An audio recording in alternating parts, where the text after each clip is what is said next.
Welcome to another video. So for those who are new to the channel, what's up? My name's Hannah and I've been documenting my trading journey. I started in 2018 and now we're here. But in this video I actually wanted to talk about how I'm sort of dealing with working from home and my trading setup for 2020 London lockdown. Before we get into this video, I just wanted to say a massive thank you to all of you who have been sort of supporting me, and I know I've been a bit MIA. I haven't been posting much on social media and I haven't been on social media. That sort of just happened naturally, it was just something that I just felt right. Sometimes you might be feeling like, I need to kill time, I'm gonna go watch Netflix, and why kill time when you can really just use that time to your advantage, make the most out of it, and really just seize it. I think this is a great time to sharpen skills. You'll get to experience what it'll be like if you're trading full time. Yeah, today I guess I'm just gonna go over some tips and something that I've tried to implement, and yeah, hope you guys enjoy the video. Don't forget to smash that like button. So I forgot to mention that I'm actually not at home at the moment, and this is just something that I think is having that right environment. And I don't know where I got it from, but this is just so key, and this is just number one, is separation and isolation. And that is exactly sort of why I'm in this place, which is not home, to sort of just get back being creative and to just really focus. A clean desk and a clean environment, I think it's just so important. The thing is, you don't even need a desk. Some people I know work from like a couch or on the floor, so you don't have to be having like this really aesthetic desk. Work wherever you want, as long as it's separated and isolated from things like distractions, from yelling little siblings, which, you know, I have back home. They're not at school at the moment, so it is a bit hectic at home, so hence why I am here.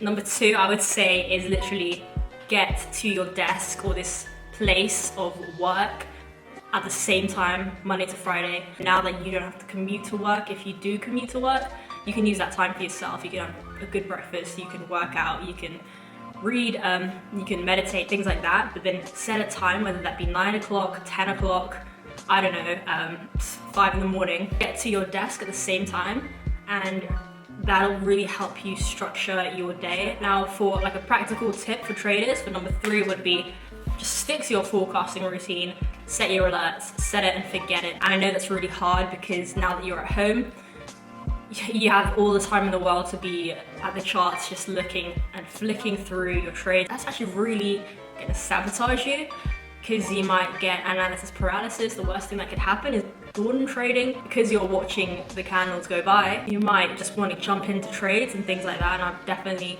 experienced that, especially after coming out of uni, and it was like the first time I was trading full time. But I think having that awareness, knowing that a time that's really going to test you if you can be patient and just stick to your processes of how you would be when you're at work. So, you know, forecasting, setting your alerts, and then go do something else. Whether that be backtesting, watching content, going through in-depth pair reviews, I don't know, maybe you're learning a skill. I'm currently learning Spanish. Yo como manzanas. Yo como manzanas.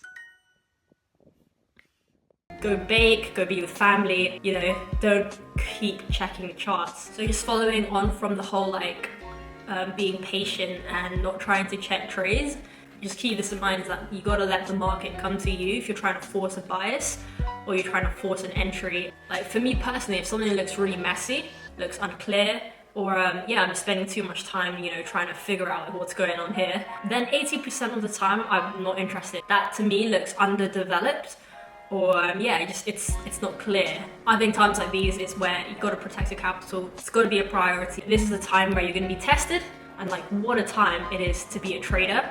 An uncommon piece of advice that I could probably say, and like this just came to me because I just remembered when I used to be at uni, I would have crazy study hours and then have to deal with distractions, and I was at home, was just task switching. Kind of sounds unsexy, but let's say after your forecasting, you might want to go and backtest a little bit, and then watch a bit of content, or vice versa. if you're like in digital marketing, that could be, you know, rewriting copy, which is quite creative in a sense, and then like you can switch that with a bit of analytical stuff, so going over ad campaigns, things like that. So what did we talk about? We spoke about isolation and separation, sort of just being in a place where you can get into deep work and not get distracted, getting to your desk or to this place of work at the same time every day, have some sort of structure. So the third one, we had like the trading protocols and just sticking to your forecasting, and I spoke about just having the awareness of don't try to have that bias on the market, especially now that you actually have a chance to be on the charts. So I hope that was somewhat valuable, and let me know anything that you guys are currently doing to keep yourself sane. I think even though we're all isolated, I think it's also a good time to have that connection, be with family, and just take care of one another, you know. Take this time to really focus on yourselves, change the language from trying to kill time, you know, scrolling on Instagram, to, you know, how can you seize it and how can you make the most out of it. And I think that there's going to be so much opportunity in this period, and you've just got to, you know, shift the perspective, got to shift and adjust the lens of what you're looking through to see that. And yeah guys, take care, and I'll see you guys in the next video.